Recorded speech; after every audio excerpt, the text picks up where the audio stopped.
the Around the NFL podcast. Smells like middle-aged spirit. From the Chris Wesseling podcast studio, my name is Gregg Rosenthal.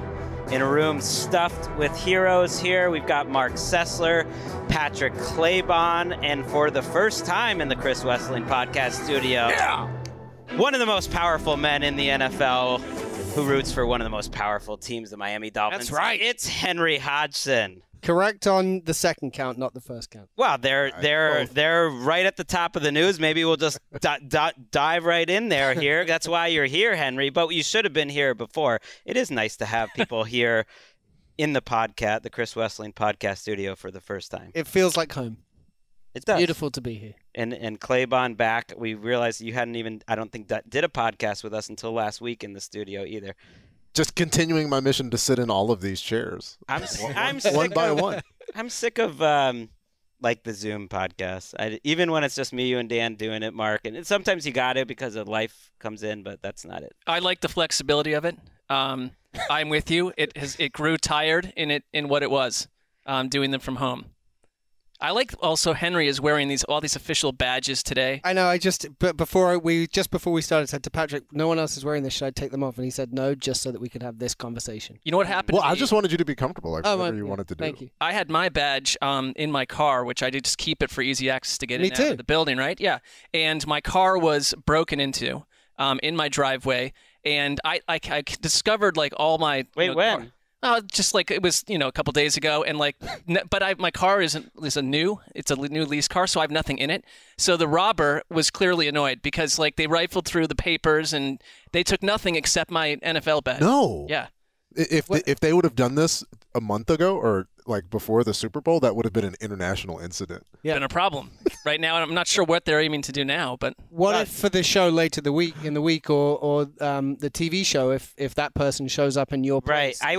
I saw kind of this sketchy guy, middle-aged guy doing expenses and watching Ningio at a random. I mean, Mark. If he wants to do my share of work, I'd be absolutely fine with it. I can't believe you buried that lead. You didn't even mention that to us. I feel like you've had your car broken. I'm so unflappable that it wasn't even. Isn't that something true, I'd though? bring up. That's happened more than once to you. What? Your car getting broken into. No, once. No? Okay. That was you, Henry, right? Wasn't your car broken into? Maybe it was Wes. He left. I've had my car broken into. Yeah, you tweeted about this whole long I had a whole story. thing. You had a whole car break-in. Let's not go down that road. But again. you wearing the lanyard, actually, lanyards, I should say, because Henry's got the ID and the like close beeping contact beeping thing that shows if you're too close, which you are right now to Claybon. Yeah, inevitable. Wes would have hated this setup because he famously refused to wear a lanyard because he thought it was a sign of the man winning. Exactly, and you know what? I was in exactly the same camp. Never wore the lanyard in the old office, Claybon, and please. there was nothing. There was nothing else to go with. Yeah, I will, in honor of Wes, You don't do it either. Drape the mic cable all the way around. All the way around. Yeah. Just tighten it slowly And through now the show. this episode's going to be titled Lanyard. Right, it's lanyard. I do enjoy how Mark just floated it out there that there was a break-in and potential NFL identity theft. So when the random guy comes in the next couple of weeks and he's like, "Hey, I'm Marc Sessler." Well, have you contacted security at the NFL? Absolutely. I went through all the correct protocols. That reminds me of another story where NFL security famously called me into an office because they were worried that Wes might have drowned. Well, we can get into that story another time. Dan and I spent 8 hours roaming around town looking for him. We told the story on the podcast before, Yeah. but yeah, that was a crazy story. And it was like, nope, I just got a text from Wes a few hours ago. He was also, like, after we had been pursuing him, I'm not kidding, like, to the point where Dan and I hung out for 3 hours going to all the haunts that we knew of where Wes would go. Wes ultimately was just annoyed at Dan and I that we had gone on the pursuit. He's like, he was snooping I'm up. fine. It's like I'm an adult. like Wes and Dan were like, "What? Go check out every dive bar on the west side." Oh yeah, like we're there. We're his best friends. We're gonna do this, Greg. Yeah, you're not needed. We did it for Wes's friendship. No, you were on a different part of the case. You were. But of course, Henry is here because the Miami Dolphins are front and center with the news. It has finally slowed down, I would say, the free agency frenzy. This was the big news item over the last 2 days, but otherwise it has quieted down. That's a dangerous thing. But I'm excited to talk about this Dolphins news, and so let's get into it, Ricky. Erica really making stuff happen. Random conversation over a hibiscus cooler in the huddle. The next thing I am on this text chain.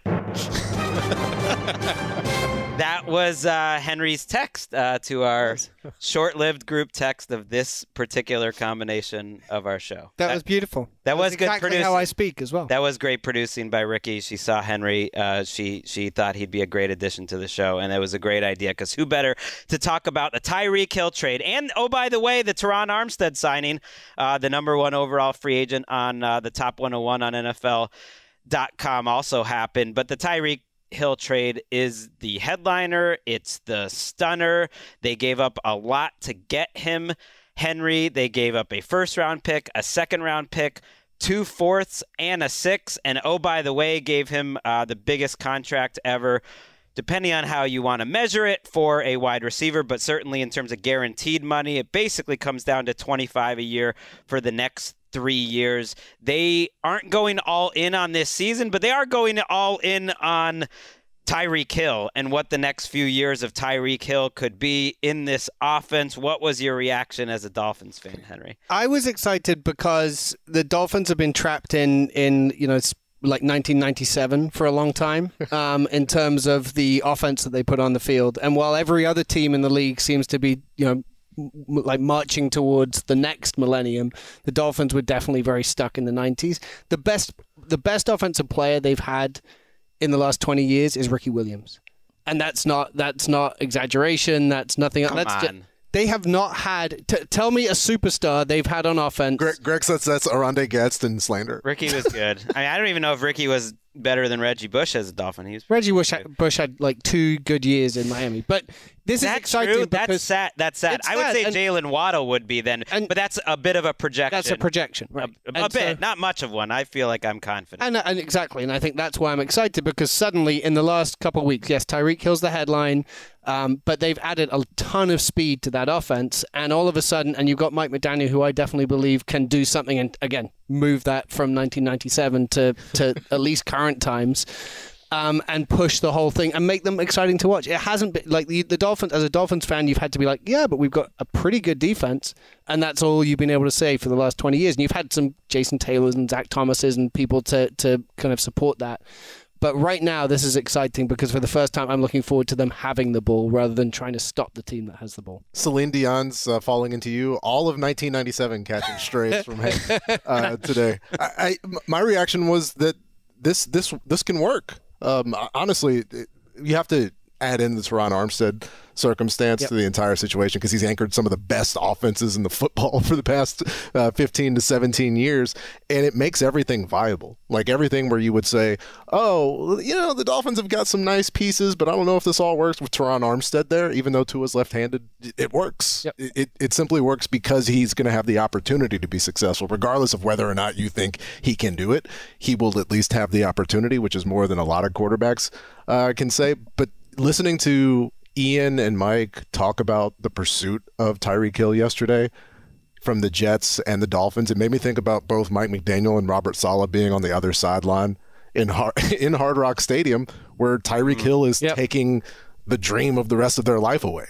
They'll be in banquets eating, stale chicken, talking about the win in the Super Bowl and Jimmy G and everything coming back to Santa Clara, and that didn't happen specifically because of what Tyreek Hill can do on the field. And so they were traumatized, and they would like to have him on their team, ruining somebody else's life. And Mike McDaniel pulled it off. It was very expensive. Wait, can we talk about the elephant in the room here? Ricky keeps showing a extreme close-up of Claybon. The choker around the neck he's got the wire around her neck. Yeah, it's a little. We'll keep tightening it. I'll put it directly in my face. It's a little distracting. It's a little too much for me. Very tight one shot. My He's so beautiful. Right. We would rather look at him than the rest of you guys. No one is complaining. It's just so tight. This is one of the most handsome sides of our podcast table we've ever had with Henry Hodgson and Claybon. Yeah, one part literally. It definitely is. I mean, Dan is also very handsome, but it's the power combo of the two of you. That side's nice as well. No, it is. It's fantastic. It's struggling. It's struggling. I love it. I think this is like reminds me of exactly what Shanahan did when he went to San Francisco from Atlanta. It was like use that first free agency period to bum rush and bring everyone in that fits your offense. And the Dolphins, if anything, have been active. They have been so focused on getting his offense up to speed. It had to be the offensive line.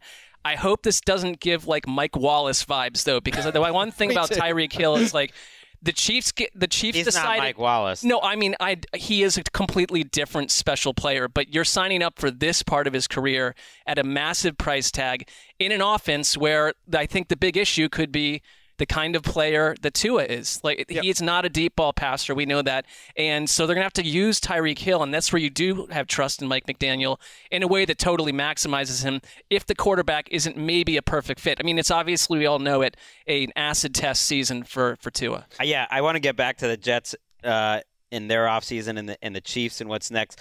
But when you look at McDaniel with this group and thinking about that Falcons team, for instance, that Kyle Shanahan had, that team was about speed. Wes loved that team. It was a really unique one because it was one of the first that kind of looked at it like, we need 4 receivers. Yep. Yeah, we got Julio, and in this case, Tyreek Hill and Jalen Waddle are both worthy of being called number 1 type of receivers, but we need 4 of them. And they've got Devontae Parker, who I think's a really useful I think Devontae Parker will be within the next week. I think Devontae Parker will be gone. They signed Cedric Wilson. I was sitting excited but why not about have Cedric complementary? Wilson. Parker does something different than those guys. He's a physical, deep receiver. But he does it at a cost. And I think if he's your 4th receiver, and he probably is the 4th receiver on that team, would be 4th, I would say, yeah. I think you might find Devontae Parker gone, and maybe they draft someone. It's a deep draft for receivers. Maybe they find that role at a cheaper price point. But the thing is, the context on that cost has changed this offseason just a little bit. So it doesn't look as bad as it used to, considering, like, if you look elsewhere in the state, right, in terms of what Christian Kirk or like a Zay Jones are really getting. Like, Devontae's not hurting you. Right, the receivers making 8, 9, 10, like even Corey Davis's contract to me looks much better this year than it did a year ago. But that Falcons team was all about speed, like Taylor Gabriel, Tevin Coleman, certainly Sanu and Jones did different things. But when McDaniel talked about how Jalen Waddle was going to have a great season at the Combine, he was very clear about it. He's just like, there's no magic to it. It's just like, get your extremely talented players the ball as many times as possible. And that was what he was good at doing with Debo in San Francisco and his other playmakers in San Francisco, and even the running backs in space in San Francisco. And I think they'll do a good job with Chase Edmonds and Raheem Mostert with that in Miami. You don't necessarily need guys going deep to take advantage of their speed. That was one of the things that Henry Ruggs, was good at in college and was starting to get good at in the pros. You don't need to go deep to like take advantage of 4-2 speed. You need to get them the ball in space and have blockers in situations that they can make plays. And Waddle and Tyreek Hill to me are so similar in a lot of ways that I don't know, man. I don't know how you can exactly defend those guys, because they both are going to be guys you would love to send to defenders towards. And then you've got Raheem Mostert, you've got Chase Edmonds, who are both some of the faster running backs in the league and who are great at running routes and catching the ball. You've got Mike Gesicki, who's a fast. I like Mike Gesicki. I forgot about him. I think the whole package is great. The elephant in the room is Tua, and can he drive that car, or is he going to crash it? And that's the question that needs to be answered. Their draft situation, though, an offseason from now is fine. Yep. And so if they needed to make a change, they'd be in actually a really good place. So it kind of, I hate to think about Tua spending another campaign where there are all these sort of whisper ideas of who could replace him, that he dealt with that all last season. Right. Well, he's going to face it this season. Teddy Bridgewater was asked in his press conference, were you told you were going to be the backup? And Teddy was like, I don't want to talk about it. I'm not even saying this as a bit. I don't want to talk about it. He said he did not want to say what Mike McDaniel said to him, because I bet Mike McDaniel said, look, man, if you are clearly the best quarterback on the team, at some point, like, you're going to play, we're going to give you that opportunity. Why wouldn't he say that? Right. Why wouldn't anybody say that? Right. Tua is not Baker Mayfield. He's not Carson Wentz. I don't think it matters. I honestly don't think it matters that it's like, oh, this guy came in and he might be better than me, so I'm bad now. I think it's a pointless idea. I think it's completely vapid. I think you're going to get from Tua what you get from Tua in the first place. But no defensive coordinator in America is going to say, oh, well, if Jalen or Tyreek get behind us, then that's okay because Tua can't throw the ball that far. You still have to cover the guys. Right. Right. You still have to have the people there. And as Hank mentioned, with Raheem Mostert doing what he can do, I think he's still over 5.5 yards a carry for his career. And Edmonds, I love it, Chase Edmonds. If you're backpedaling to have to be concerned about those guys, then you're going to be soft on the edges, and they're going to get you.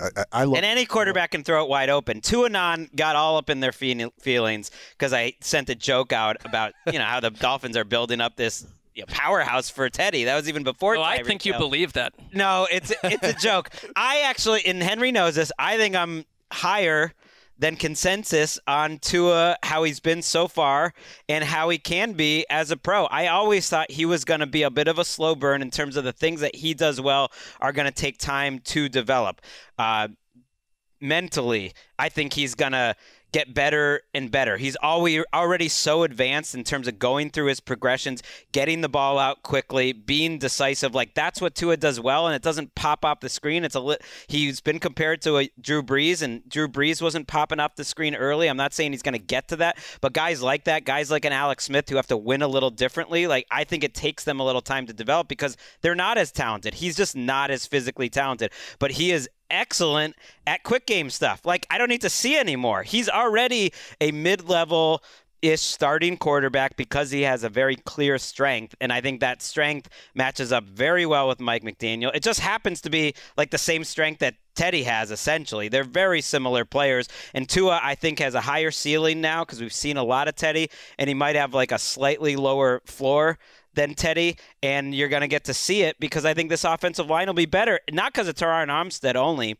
You got to be as good as like your worst 2 or 3 guys because of the coaching. Offensive line, I think, is about coaching, and they've had terrible coaching, and I think the coaching will be better, and I think Tua is really set up to succeed. So calm down, Tua. I think you're going to be fine because he's going to be good. I would just support you on that one, Tua. Greg is a closet Dolphins fan, has been for many years, was a big Ryan Tannehill supporter. Greg is and a big Brian Flores guy. I thought they were very watchable. Mark enjoyed that 2019 or 2020 Dolphins experience. You were into the Flores team. Yes, I did. At least we know who's calling the plays now. Right. I think that matters. Mystery. That was a total hot mess, the way that they handled that. And it got worse and worse because there was a third figure involved who was essentially working with Tua because the other two couldn't have a relationship The interesting thing is one of that 3 is still on the team coaching a position, so I don't know how he's going to be feeling about not calling plays or not. Right. I'm putting a lot into McDaniel just like being good and just like assuming – oh yeah, he's the next Shanahan, or like he's gonna be the next LaFleur and McVay. Oh yeah, like you still gotta do that. You gotta overcome what a lot of coaches have not been able to in Miami, which is a culture of losing for a long time. Like I feel like when a team doesn't get over the hump for 20-something years, there's a fundamental reason for that, and Brian Flores pointed out some of those reasons on his way out the door. And so McDaniel's still gonna have to overcome all that, and that's a concern, but they're going to be fun to watch. I would just say McDaniel, I like the overall scenario, but McDaniel is brought into a situation where he is paired with the general manager who's been in that building forever and has the owner's ear over everyone else, and he's paired with a quarterback he didn't pick. So there are parts here that could maybe go a little ill, and I want to project it positively for you. Thank you very much, Mark. And again, April is a wonderful time. No one has to be on the field. Everything looks beautiful. It's all on paper. I guarantee you I'll be disappointed in October, but I'm just enjoying this moment, and if you'd allow me to do that, that would be I remember the first time one of the first times I was slacking a lot with Henry. I wrote an article in 2012, my first year at the NFL. I still was working in the NFL. I mean, in New York, and crowned the off-season champion. I thought it might be like a annual bit. I think I only did it once. And the Miami Dolphins were that year's off-season. Well, that was Mike Wallace. That was Mike Wallace and followed Mario up with Williams. a second one with Sue. But off-season championships are so much better now. They include awesome players like Terron Armstead and Tyreek Hill and a lot more. Like the NFL has just been different. If Dan was hosting the show, we would have moved on to the next topic. We have got to move on 10 minutes ago. Here. I do want to say, though, the Jets have... that is on my radar. This is like the only important news item. The rest of them we can go through quickly. The Jets have lost out on a lot of these little sweepstakes, and I think they've had a good offseason in terms of the guys that they've added, but I think they're disappointed with missing some big swings. Marcus Williams, this one, there's been a handful of them. And then the Chiefs' decision to trade Tyreek Hill, I think we should just talk about, because they're the team that matters out of these two teams over the last year. Over the last few years, they are the dominant team in the NFL right now. With Patrick Mahomes, they have 2 overtime AFC Championship losses, a Super Bowl loss, and a title in the last 4 years. And they're deciding to move on from their core piece, I would say their most important piece behind Mahomes, along with Travis Kelce. I found that really fascinating, because at some point they made the decision to move on. Yes, they were offering him a big contract, and they would have been happy to keep him. I don't necessarily think it says anything about Tyreek Hill, but at some point they kind of decided, this isn't worth it. For the amount we can get for Tyreek Hill, we'd actually rather get rid of him, because if they wanted to, they could have signed him to that contract and kept him, and they decided not to. I see your point. I don't take it quite that far. I think it's not a global statement on the value of a Tyreek Hill, but you mentioned the amount of success that they've all had together. There's so much tape of the Kansas City Chiefs and Tyreek Hill and Patrick Mahomes. Teams have built their entire roster structure in order to stop this team. I think it could be a case of the Chiefs trying to zig now that everybody else is zagged to deal with that particular offense. And we saw it, the way that they covered the Chiefs, the way that they covered Tyreek Hill, perhaps. They thought there might be diminishing returns. That's what's going into it, right, too. He's getting older, and they got a ton. I thought they got a totally fair value. I think it was a win for the Dolphins, but I thought the Chiefs made sense to me somehow, even though it was getting rid of Tyreek Hill, because of what they got and because of the cap situation. Well, they're banking on Patrick Mahomes working well with whoever's in at wide receiver. That actually has not. It's not as if they've drafted guys who have already passed through the system and they didn't flourish the way that some projected. They haven't found the next Tyreek Hill when they've looked for that kind of speed. So I saw stuff yesterday where the football world was getting a little too excited about what the Chiefs did, in my opinion, because I like the fact that it's forward thinking, and I think it was shrewd, because if you give Tyreek Hill that money, we've seen that video game, and we know it works. We know that they can dominate teams with Tyreek Hill, with Mahomes, with Kelce. You're banking on the fact that you're going to go find a crop of other receivers this offseason that they have to equal what Tyreek Hill gives you. There's other ways to do that. We trust Andy Reid too. But part of me just feels like this was what the Chiefs were. You're taking a major piece out of the puzzle, and good teams rebuild, reload, and they find the next Tyreek Hill. I mean, we've seen the Patriots over the years do this 100 times and sell high on a player. And then 3 years later, it's like the Dolphins made the mistake here. Tyreek Hill was good for 2 more seasons, and then he got disgruntled, and he's on another team. Right. But, I mean, Tyreek Hill is hard to replace. It's one thing to say you're replacing a number one receiver, but he's one of the 2 or 3 non-quarterback best weapons, skill position guys that can score from any point on the field. There aren't many of those guys out there. So I think trying to say we're going to go draft that guy is pretty difficult. But they didn't mean to draft Tyreek Hill when they drafted Tyreek Hill. They were the ones that stood by him when he was under investigation from the NFL, under investigation from authorities, and they ended up giving him another contract pretty soon after that. This was the moment they decided, okay, it's been a great partnership, but maybe now it's time to have a divorce. I find that interesting, and I think they are confident in their organization, especially offensively, that they can fill it in, that it's not about exactly. Well, good luck to them, because as we all indicated, there's not a lot of people on the planet that can get the football anywhere on the field, and he might score. It makes the margin so slim for but there's also not a lot there's almost no one on the planet that can get the ball to Tyreek Hill in anywhere on the field. For some of those big plays, it was the combination. It'll be fascinating to see the Chiefs this year. I do not like that they their odds somehow changed for the AFC West title, and their Super Bowl odds changed. That's where I think it's going a little too far. We've gone too far on this topic. Let's take a quick break. All right, now we gotta just zoom through this. Sorry to Terron Armstead, the number one guy. He's really good. He's been really good for a long time. He's been really good. He's missed a lot of time, and that's the only reason why he was as relatively cheap as he was. He's still got a lot of guaranteed money, but not maybe the huge record-setting contract that some people expected. But that's because he's missed 5 games on average for about 5 years. So that's something they have to think about. Baker Mayfield has been in the news, but not really. It's been just about how teams aren't going after Baker Mayfield. It's almost felt like a piling on. Like the Panthers kind of put it out there quickly that they weren't going to go after him. And then we got the classic reporting from my old colleague at Pro Football Talk, Aaron Wilson, who said that the Panthers and Baker had mutual disinterest in each other, which definitely felt like, oh, this girl doesn't like me. Well, I don't like her either. Like that, it just wasn't a great moment, I feel like, in this tough Baker Mayfield offseason. There was a report from Mary Kay Cabot that maybe the Seahawks would be in at the right price. Where else is there? I feel like that's been the location that made sense to begin with. And if you're interested even vaguely in Baker Mayfield, you do the opposite of what the Washington Commanders did, which was, panic and overpay for something that has question marks attached to it. So sit around early. and wait. Right, so early on that. Sit and wait, because the Browns are going to have to give him away. It's a salary. It's essentially like we need to get Baker Mayfield's salary off our books. And so that their ability to trade him for value is just lower and lower, and the landing spots are lower and lower, and there's a draft coming up. Why go get Baker Mayfield if you're the Seahawks if you want to go get Malik Willis or someone else? It's like Baker Mayfield's going to have to sit and wait, I think, for a landing spot. The reason he and Jimmy G will is because invariably 3 to 4 quarterbacks will have their bodies shattered in August, and then you can sell high. I don't think it'll take till August. I think it'll be the draft.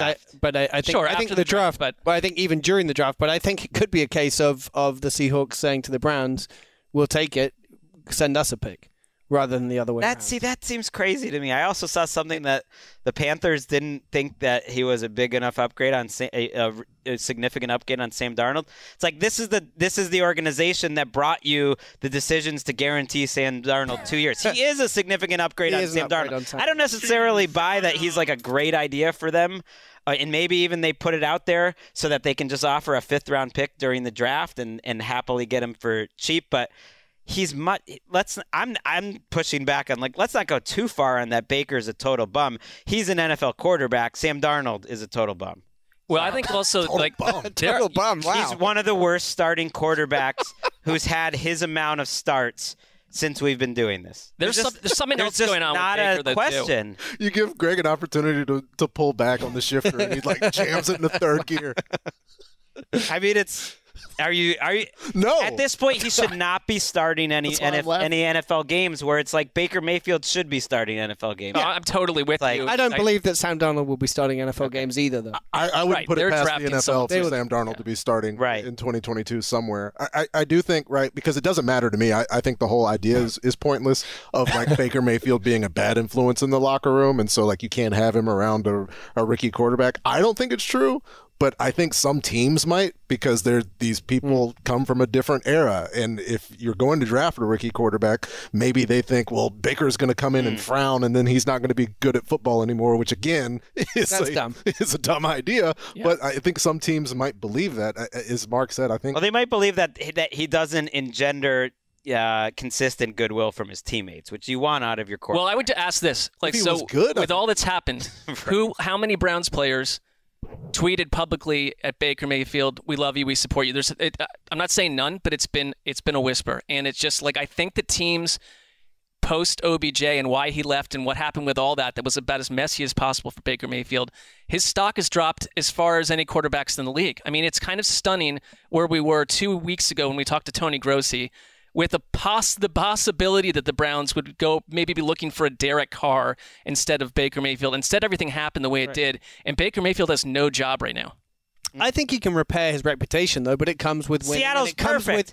Seattle's perfect. I just feel like if he gets there, they're going to be annoyed. Pete Carroll does not want to rebuild. There's something in me that just believes that Pete Carroll's going to cook up these close game win magic where the running game actually does work, and it's no one believed in us, and Baker's saying no one believed in us, and it's they go 10-7, but it's actually above expectations. I see it. But why would Baker needs to be somewhere where things are opened up, right? And he's not handing the ball off a lot, and he has an opportunity to spread it around. I don't know if that's Seattle. Let Baker bake, you mean? Yeah. I don't know. I think having 2 talented receivers that you can. He's not going to throw the ball that much, but when he does, there's Wasn't that the situation in Cleveland? It actually fits in okay. 2 good receivers, not going to throw the ball that much. That was Cleveland. It actually fits in. I just wonder about the plan in Cleveland when Baker was clearly injured, not hurt, like he was clearly injured, and it was severely affecting his ability to throw the football, and he kept playing. Never thought Claybon would just be such a Baker star. I'm not defending it. I'm just wondering why you continue to play him and why Case Keenum was the backup and why when your quarterback was playing objectively horrible football, you didn't find a better option for a team with players that could have contended but ultimately couldn't because the quarterback was so bad. Yeah, that's on them. I agree with that. I've been very critical of the Patriots offseason in general. It's just like bringing back all your old favorites, James White and Matthew Slater, who I love, but nothing other than that. But I got to say, all that criticism is over now because Malcolm Butler is back on the Patriots. 2-year deal. One of my favorite players in NFL history, certainly Patriots history, and has had ups and downs in his career, made a lot of money, personal problems, and I'm not even joking here. I am so happy that Malcolm Butler is back with the Patriots that I don't care about the rest. They can go 6-11. I would like to have been a fly on the wall with that in that meeting with Belichick, where it's like, well, let's go back over what happened in that Super Bowl where you refused to play me. Wasn't it Matt Patricia that he had the beef with? Yes, who's also back there. Yeah, Matt Patricia's like deeply ensconced in the procedure at this point. He's in the program. Yeah, and he left, and he since had beef with more people, and so I wonder if they've both grown after the pre-Super Bowl incident. I hope so. I hope so. And Belichick will probably be asked that question again, but can he still play? And Malcolm Butler was a sweet guy, and what happened with him from where he came from and what he turned his career into, where he was really good on the Titans for seasons. He was up and down, but he had pretty high moments, and he's had ups and downs, and he had some pretty serious sounding personal issues that prevented him from playing football a year ago. So I love this story. I'm glad he's back. And I don't know. My Walker was such a big J.C. Jackson fan. Maybe I'll get him a Malcolm Butler shirt because I'm a big fan. And it's got to work out. He's their number 1 cornerback now, by the way. He really might be. I'm not joking.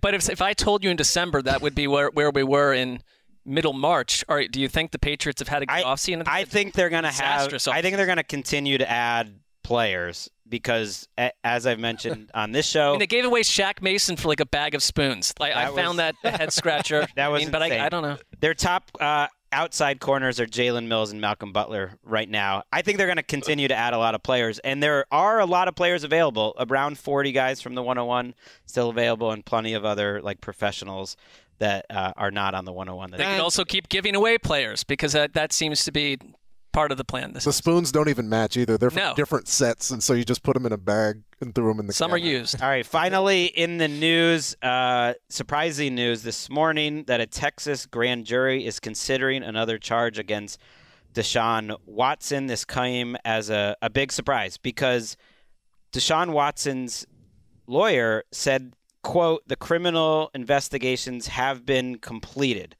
So that was plural investigations, said completed, when he released a public statement on this story when the grand jury in Harris County declined to bring charges, and that was now almost 2 weeks ago. We thought that was it. There's been reporting since that the Browns were aware of this. I don't know. I call into question a lot of the reporting that's happened around Deshaun Watson just because we've now seen that it's been proven to be false. I don't think it even matters whether they knew it or not, but this is another thing now that he's a member of the Browns that is sort of part of the experience with Deshaun Watson. It was a 10th criminal complaint. It is one of the women that is also part of the 22 civil allegations. She told police that Watson ejaculated on her during a massage appointment, and they're expected to deliberate and issue a decision Thursday or Friday. Deshaun Watson was expected to meet with the media on Friday, and that was the first thing I thought was, will Deshaun Watson still be meeting with the media on Friday? I mean, it's technically a because I was like, wait, there's another grand jury. Because I mean, I'm not, legal stuff sometimes not. None of us yeah. understand this all fully, and it was very confusing. Right. It happened in a different county. This particular. That's why it is a separate grand jury. I also question: did the Browns or whoever, the Saints or the Falcons, know this was going to come up this week and at the timing that it has? I mean, there's more to be seen with Deshaun Watson. The other side to all this is that no matter what happens here, the NFL, still in the middle of their investigation with deciding what to do with Deshaun Watson, could put him in the commissioner's list and he could not play all next season if that's what they felt comfortable with at their findings. I mean, it is, like the team that went and got him, you're taking on a big risk in terms of availability. You could see a lot of Jacoby Brissett next season. I just don't understand how the Browns how this happens a week after he signs with them, and how the Browns didn't know that this was coming, because clearly, again, from they weren't expecting 1 week into their relationship with him for this to. They're saying they did know about it. Well, they aren't saying anything publicly, and neither is Deshaun Watson's lawyers, which I think is, at least for now, telling. But there was reporting where Browns sources, according to ESPN, at least, is one place I saw that they said they were aware of it. Well, hopefully they're going through this process independent of everything else that takes place, right? They've made a decision to have Deshaun Watson be their quarterback. And now, from the league standpoint, from the Browns standpoint, from every team's standpoint, I think you just prioritize a way to have a conversation around sexual violence and sexual assault, right? And how to prevent this in the future, and not necessarily prioritizing PR or like, oh, well, we did this and like he's on the team now. How do you go forward? How do you address this? Well, how do you address it if he is still pushing back as publicly in terms of that he didn't done anything wrong? The truth has come out. Yeah, and so that's up to them to determine. Like, and not just it's not just a Browns priority; it should be a league-wide priority. And how do we approach this discussion around sexual violence and sexual assault? Yeah. Well, and I think the league, or at least portions of the league, showed us what their priority was last week. Right, and exactly. It just is sort of coming with this trade, and I think Browns fans are already annoyed about it and upset about it because it's just so awkward that they can't talk about in the same way bringing a franchise-changing talent to their organization in the same way that they would want to. I saw this article in the Cleveland Plain Dealer last night that Bernie Kosar and who was it? The second-year cornerback on the Greg Newsome were at like a charity function, a celebration of the Browns, and so they were talking to fans, and it was like this event, and like Bernie Kosar and Greg Newsome did not know how to talk about it. Didn't really want to talk about it, and they were just like, well, we're not comfortable talking about that right now. And Newsome said, even as an answer to a question, like, is everyone fired up? And his answer was just like, well, we were fired up about the team we had, and he adds to it. And it's just that is part of what you're buying as part of this. And when you have a press conference scheduled for Friday, and it's the day that this could be coming out, it's just like, here we go. That's just part of the equation. Right. You have to have some sort of organizational plan, not just in terms of this, but really in everything. You would like to see this is the strategy. This is how we're going to approach this. These are the people we're prioritizing in this conversation, and this is the result that we would like to get. But it seems like last minute adjusting to the news of yesterday constantly, and like statements, and that's. Who knows? Right. And believe me, we're sick of talking about it. The next segment on this show is almost directly related to Deshaun Watson. Like it's not like we want to be scolds, and like this is why we got into talking about football, is like we want to talk about this. It's like no, he and the Browns and just the news of the day has given us no choice but to talk about it. I didn't think we would be talking about it today, but before we move on to that segment, which by the way I should have mentioned at the top, Marc and Claybon titled it "I'm f***ing excited to talk about." So, sorry, Ricky. It's a great title.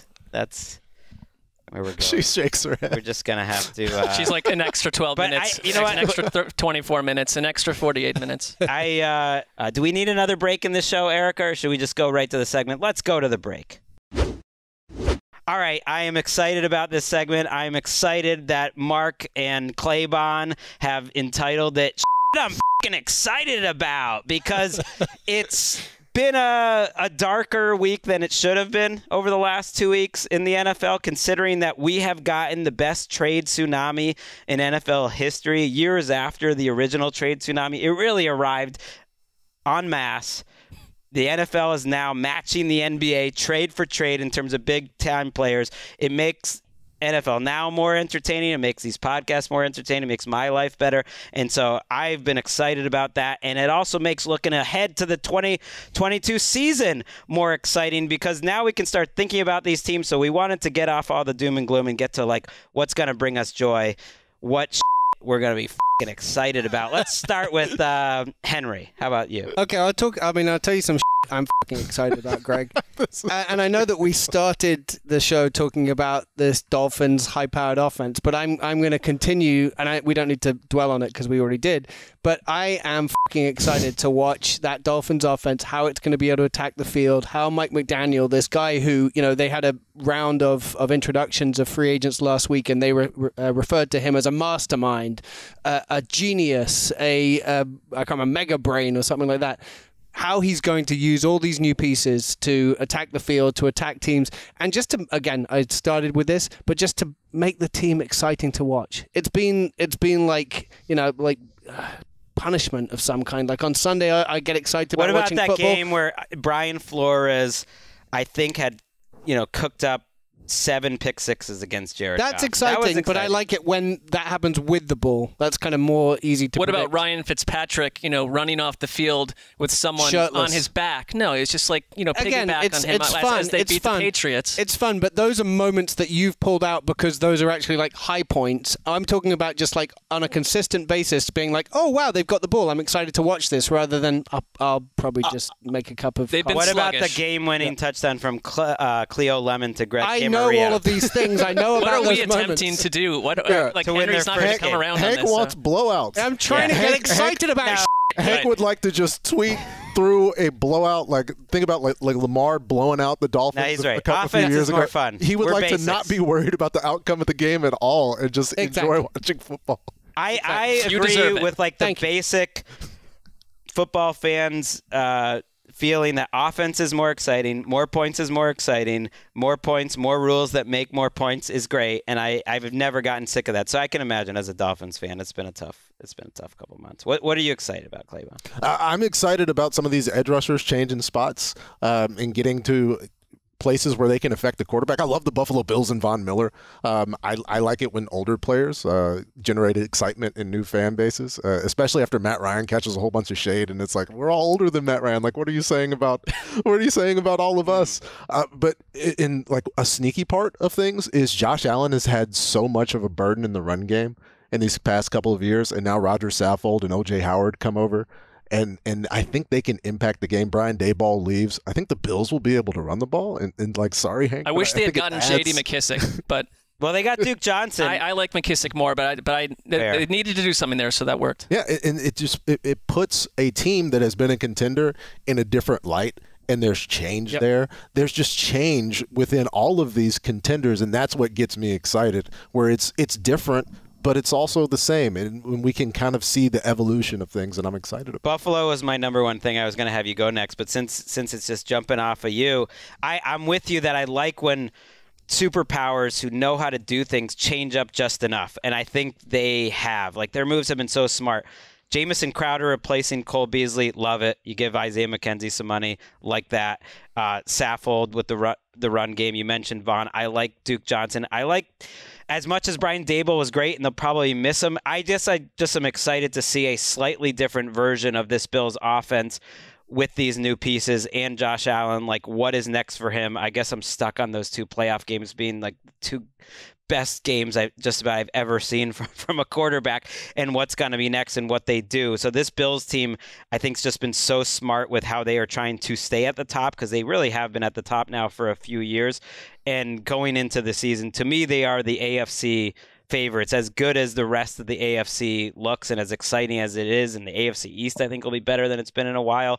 Like, to me, the Bills are the favorites, and I'm excited about the moves that they mixed it up. Gabriel Davis stepping up too. Yeah, the Dolphins adding Tyreek Hill and in general, like believing in their coach and everything you talked about makes that division much more interesting than it was a season ago. I mean, it's just sort of a trash heap for most of last year. And the Bills are, I agree with you guys both. I'm excited about the Bills even as a Dolphins fan because that's a fun team to watch. And again, it's supposed to be fun. People will not expect much from the Patriots now, which I like. That's where they've generally done their best work.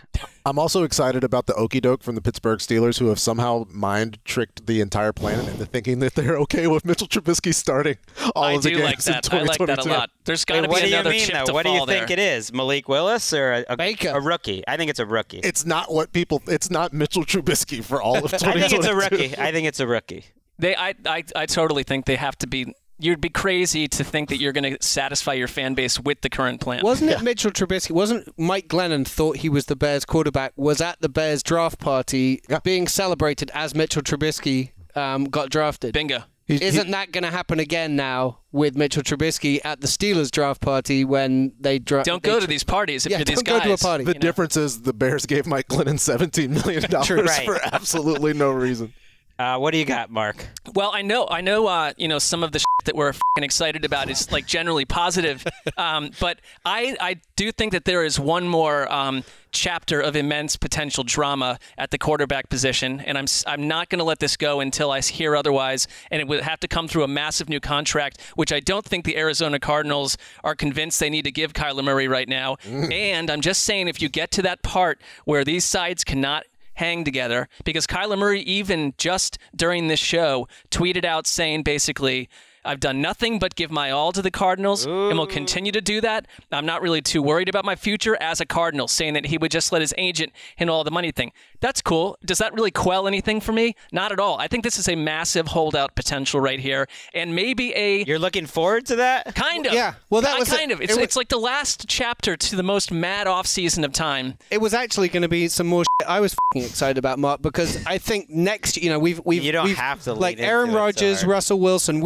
those stories have now ended, and that was like stuff that had been building up over the last 12, 18 months. We're into a new round, I think. You've hit Kyler. I think Lamar Jackson is coming up to be a free agent next year. I think there's going to be a whole nother round of people who are going to be dissatisfied, disgruntled, and we're going to spend, I know this annoys you, but we're going to spend the next 12 months talking about where they end up or what their futures might hold. But it's an exciting time. But the difference with Kyler and Lamar or any of those other ones is Kyler's already put out a statement that essentially I read as, I won't play without a new contract, and this is a team that's seemingly put out some bad stuff about Kyler, and yeah, it's very confusing. I don't know where it goes though, because I just can't. But it's going to go somewhere ugly. I do think. At least we know the Cardinals have made an offer to Kyler Murray, and there's been some sort of response there. I don't even know if the Ravens have made an offer to Lamar. No, there was a report, or actually, I think they said it publicly. The reporting was it was close to 35 a year, and that the Ravens have said we've been waiting for Lamar to engage, and when Lamar really wants to engage, he will. And doesn't he have no agent? If you're waiting for him to engage and you've made an offer, then the answer was no. Then he's already engaged with the offer. He seems pretty chill about it. It's just weird. It's weird for the team to imply that Lamar is like sitting there playing Call of Duty or Elden Ring or something. That's and he's Murray. Like leaving them. Murray that they imply is always playing video games. But it's like he really is though. I followed him on Instagram, and he is playing a lot. It's like we'll engage at Lamar's pace. So if you've made an offer and he doesn't like it, then that's what else is negotiation? Well, the conventional make another offer. The behind the scenes belief, and I don't know how anyone can really get this information because Lamar's representing himself, but the belief, at least from Jason Lockenfor at CBS, who's usually tied in with the Ravens, is that Lamar wants to play it out.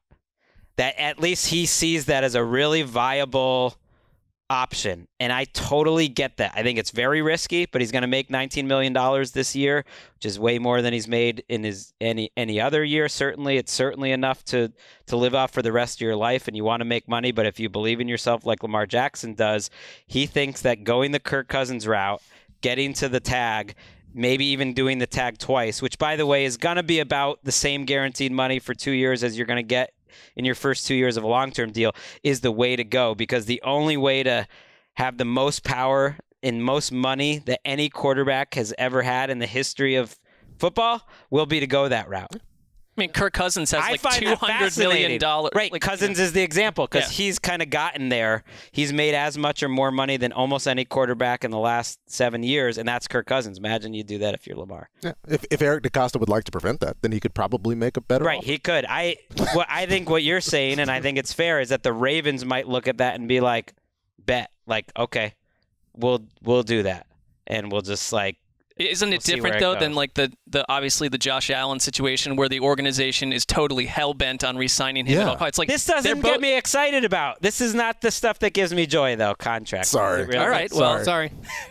All right. Well. How about I'm showing my Patriots homerism, but I really do like the idea of Josh McDaniels running this Raiders offense, and I think it's gotten lost in the shuffle a little bit weirdly because McDaniels has been below the radar, I guess, just in terms of like big stories, in terms of what his impact's going to be. He hasn't left the team yet, I guess. Right. But it's going to be a totally different offense. I mean, he's very, very different from John Gruden. He's certainly different from Greg Olsen, other guys Derek Carr has worked with. I think he's a really good game planner. I think he does a good job of not putting players in position to do things they don't do well. I think he deserves not a lot of credit for Tom Brady's success, but some for the way that they approach things and the way Mac Jones got into the league. And I just look at these guys that they have. Devontae Adams is as impressive a dude, like listening to him at a press conference, as there can possibly be. Derek Carr is an impressive guy. He's very intelligent. Darren Waller is an impressive guy. Hunter Renfrow. All these guys to me just like scream football smart and real life smart, and I think Josh McDaniels is a great coach for them, and I just think they're going to be more fun to watch as an offense, and they're going to be dynamic, and I think McDaniels is a key part to that, helping those guys maximize what they do, and I think like the Raiders are going to be a primetime team that I'm more excited to watch than the last few years, where it's just like, okay, I don't hate it. They're not the Giants, but I'm not excited. It's mostly about me and the primetime games, and I think the Raiders are going to deliver because of Josh. Well, not just because of Josh, but he's going to be part of it. Does that mean the AFC West gets more primetime games with all those additions than the NFC East this season? No. That is a coin toss with the way this operates. We hope. We're going to see more The Carson North is wins. going to get a lot because the North is hot right now for sure. If the Bengals are the third favorites in Vegas, like that's a spicy division. People are giving up on the Steelers too quick too. That's a hot division. But I think the AFC West, number one along with the AFC. I mean, but to your point, Henry, like they're not even looking at what makes sense. It's like it's the NFC East. Just block they're them all out for offensive 27 teams games. to me. Like More that's what I want to watch. Well, I have the Nielsen box data from 2007, and so this means the game's more exciting. I think Chandler Jones makes that more Sure. exciting to That's me. exciting too. Because we've seen a good Raiders offense, but then there's been a sieve on the other side. Okay, but here's how they were good, is by getting 3rd and 3 over and over on 6-minute, 84-yard drives that they either get a field goal or like they get the 4th try of Josh Jacobs on 3rd and goal. Like that, they haven't been exciting. I think they could be exciting. Herbert's exciting. The Chiefs are exciting. Who am I forgetting? And the Broncos have Russell Wilson. Like, that's offense. I mean, the Broncos have Russell Wilson and Nathaniel Hackett, which I think he was going to be one of mine because it's like that. This could go really, really well, but you're also in the AFC West, and all these AFC West teams have to go play the NFC West. So it's going to be Russell Wilson with his new team versus all his old friends and foes and former team, which I love. Good. I think Nathaniel Hackett, as much as I find him totally delightful whenever he speaks, I also want to see how does he respond, because he seems like such a almost childlike, bubbly individual. Like, what if they're 1-4 and things are going poorly? Do you get a different, darker version of Hackett that is equally quotable? So, I mean, these are things that I am genuinely excited about. Dark Hackett. He does seem like the super excited head coach where the losing maybe takes a toll on him. Like, right. Yeah. I don't know if he'll be like full Adam Gase. That would be sad. But that would be sad. Full Gase. You'd feel never for go him full because he's Gase. such You a would. positive seeming individual. You would feel for him as long as he handles it in the right way. Like, I'm trying to think of some coaches that have been like that. Dave McGinnis, I don't know if you remember him as a head Cardinals. coach. Just like a happy guy. That How about like just Pete Carroll his first time around? And he Dennis was so Green, nice, you know? Dennis Green, when it started going dark in each one of his places, like that man didn't want to be unhappy, but you made him unhappy. My friend Jim Tom Sula. Yeah, that was a nice man. A nice man, happy man. Sadly, things didn't work out. Claybon, anything else that's going to bring you some joy? I'm giving like the PG title of this. Yes. Yeah, well, I didn't want to give Eric any more work. Just guys coming back. Even Baker. The injury rate in this league is so high. And there's always, whenever you talk about, people always want you to give a caveat. Well, if they stay healthy, it's literally an aspect of the human condition. Like, we could use that caveat for everybody. So, like, even somebody like Jalen Waddle, right, who was 8 months off of a broken ankle last year. Like, he gets a full healthy offseason. I'm thinking about all the guys that were out. I'm excited for hurt guys to come back and get an opportunity, some of them with new teams. So I'm excited about that. I'm going to throw out the second-year quarterbacks just generally. Like, that this was as hyped up a draft class of quarterbacks as there'd been in a while. And as rookies, you know, maybe they didn't get everyone as excited as you thought you would be, other than Mac Jones, who I think probably overperformed in terms of expectations. But I'm excited about year 2 Mac Jones. I think Mac Jones can get better. Justin Fields is a name, and the Bears are a team that we just haven't said in 2 months. Like, I'm cautious. I'm nervous a little bit about the offensive staff and the talent that they have around him, but I'm excited to watch Justin Fields play a full season of football, and especially after that Urban Meyer story the last week, I'm excited to watch Trevor Lawrence play with like a legitimate head coach. These were guys we were thrilled about. They should be better in this next season. It's a league fully about quarterbacks, and I am excited about that. I am also piggybacking on that, excited that there's no group of young men that have to operate at the behest of Urban Meyer this year. Yes, right. Anywhere on earth. That. Nowhere. Right. Like, it's like, oh, guess what? You might perform better if your coach doesn't ditch the plane home to bump and grind a waitress at the steakhouse he owns. It's possible. All right. I think that was a lot of things. Do we have any? I've got one more if I can, Greg. Yeah, I am very excited. Mark's got a lot highlighted, actually, so I wanted to rip through it. Actually, there must be some groupthink going on here, because I had some that you also mentioned. Okay. So, well, I'll throw one more out there. Sorry, Mark, to jump into yours. There are 5 international games this year being played in London, in Mexico City, and then for the first time in Germany, in Munich. And in the past, you know, obviously fans have shown up to those games, had an amazing time. You guys have had the chance to be there. Patrick, one day we hope you would be able to join us as well. Uh-oh. You know, breaking news. Please, send Claybon to Germany with us. Exactly. Full stadiums of excited fans. But you could probably say that the product on the field wasn't, you know, quite as exciting as it could be. The teams in London, the Packers, who are coming for the first time to London, the Saints, a Jacksonville Jaguars team without Urban Meyer, in Mexico City, the Arizona Cardinals, and then in Munich, the Tampa Bay Buccaneers. Good teams. Mm-hmm. I've been allowed to be part of the conversations around those matchups as well.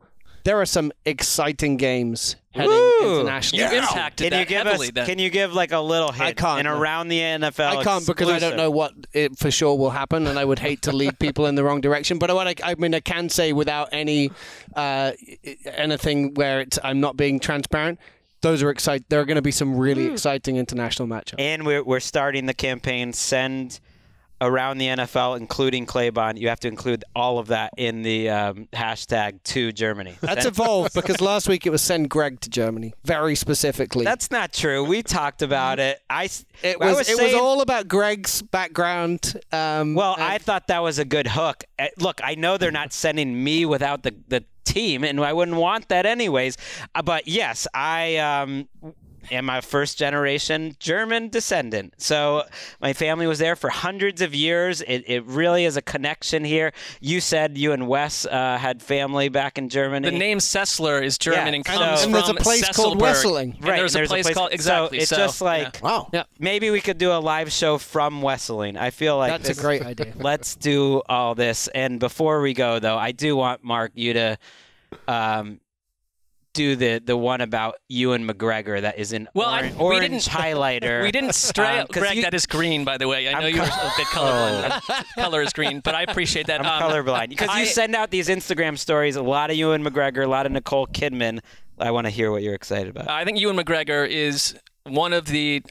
For me, he is like my top 1 or 2 or 3 actors ever, and he's playing Obi-Wan Kenobi, and it's a bit of a nerdy thing, but I thought he was done wrong. Claybon, I don't know, in those prequels, he was done wrong, and he's coming back now in a thing where apparently, competent people wrote the story, and he. The only thing I find strange is that Alec Guinness, who played Obi-Wan like a solid 12 years after this version of Ewan McGregor, looks 27 years older than you. Ewan McGregor is like it's like a Top Gun. The sequel doesn't work because like he's Top Gun. It's like Tom Cruise still looks 37, and Kelly McGinnis from the first one looks 72 in real life. So it's like they had to recast the whole thing. Anyways, well, no, I mean it's accurate. McGinnis taking fire in a big spot. I think maybe it's just hair and styling has probably changed a little bit. But I am excited because I've always said the prequels, which I love, and people are starting to appreciate the prequels even more. I think now. Not myself, but yeah, other people are. Yes, even more. But they've always the dialogue was like a Wikipedia article about Star Wars lore, which of course I would read, but. Now we get Ewan has a chance with some better dialogue, and I'm looking forward to that as well. He deserves it. I bumped into Ewan McGregor on a hike in Topanga a couple of years ago. To be kidding this guy! And I didn't say anything to him, but we were on a very narrow path, and I was like, oh, here comes Ewan McGregor. He nodded and was like, Hank? Yeah, we nodded. We nodded at each other. That was it. I think I said good morning. I've known you for like a decade, and you've never told me that story. I mean, it's not a very good story. It is an excellent story. Really? It's like my favorite thing you've ever told me. Okay.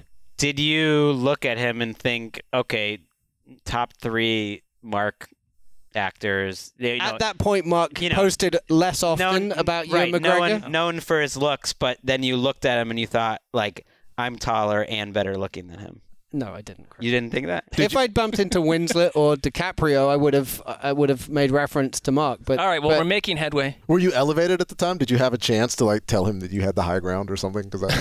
No, I don't. We were like it was a very narrow path, and we had to squeeze. I think of him as short-ish, maybe not short, but definitely Henry has got to be taller. I was taller than him, but I didn't notice whether he was short or not. Well, this is more Star Wars and Ewan McGregor talk than Dan would have allowed if he. By the way, I'll tell you something about Dan.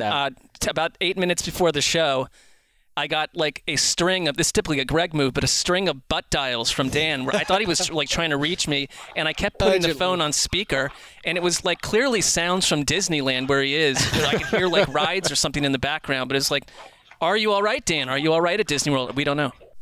Then communication went totally dark. All right. Before we go, I just saw a Slack from Erica from 15 minutes ago. And I just wouldn't feel right before giving her a chance to talk about some shit she's fucking excited about. Wow, thank you. It was Broncos related, but Mark took it, so we're definitely feeling the same way. I couldn't think of a team last season that I was less interested in watching, and the Broncos was that team. And you think about, the Commanders, there's some other teams, but for some reason for me, the Broncos were the last. They were 32 of 32 that I would want to watch. They were in the middle. I mean, I had a certain interest in them. But, I loved all, their receiving core and everything. I just could not get behind it with the quarterbacks and the Fangio experience and everything. So I'm really excited to watch them this year with Russell Wilson, like Mark said, with a new head coach and experience. We're not dealing with the quarterback shuffle, and like to really see this team become interesting. Yeah. Good, fun young talent. I'm with you in terms of. I thought that paired very well with my comments. You did it. Together, very complimentary. And Fangio hasn't quite taken an Urban Meyer level shots from the Athletic, but there have been a handful of comments from former defensive players who said that Vic Fangio's way of dealing with younger athletes maybe didn't match up with the type of respect that they would and should be afforded. That lines up as stunning news to us. Young professionals. It sounds like the defensive players who are pretty good and didn't exactly max out their talent weren't exactly loving the Fangio experience, so maybe they won't miss him too much. I will miss all you guys. What a fun show. Sorry for making you beep out all that work there, Erica. No, it's cool. It was a fun segment. But I think we're going to be bringing back shit we're fucking excited to talk about one more time. We do have the Around the NFL broadcast on Friday. Check that out. It's going to be Mark, Colleen, and I. And that's on NFL Network, I believe, at 3 p.m. Eastern, noon Pacific. And there's some re-airs unless gigantic news blows up the show like it did a week ago. Then you don't get the re-airs. People like did a not year see ago. our incredible final E and F block segments. That's from true. The last Really? broadcast. Well, Yes. yeah, the lost. We were E and F we were lost. 40 minutes into our show when the Deshaun Watson news broke, and that's fine. I don't know if they were our best work, to be honest. No, it dragged. It wasn't a great episode. They can't be all home runs. They really can't. This was fun though. This was one of our best. Heck yeah. We miss Dan. He will be back on Monday. Until then, this has been a thin slice of heaven. For Marc Sessler, Handsome Hank, Patrick Claybon. See you Monday. Please heed that call. Shout out to you, Shaq.